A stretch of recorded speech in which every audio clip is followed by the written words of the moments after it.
অনেক মাল নিয়ে আমি বসে আছি ভাই, একা একা। একটা কাস্টমারও আমার কাছে আসে না ভাই। মনে মনে ভাবে ও হয়তো মাপতে পারবে না, মাপতে পারলে ব্যাগে ভরে দিতে পারবে না, সেই কারণে ভাই আমার কাছে কেউ আসতে চায় না। কিন্তু কি করব ভাই, পেটের দায়ে কাম করেই খাওয়া লাগে রে ভাই। আমারও পেটে ভাত চাই ভাই, কি করব।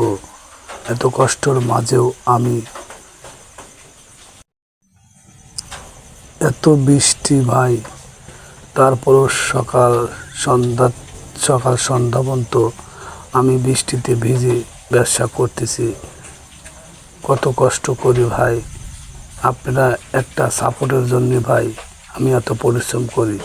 আপনি যদি একটা লাইক অথবা শেয়ার আমাকে দেন ভাই, তাহলে আমার একটু উপকার হয় ভাই। কারণ আমি একজন অসহায়, দরিদ্র এবং প্রতিবন্ধী।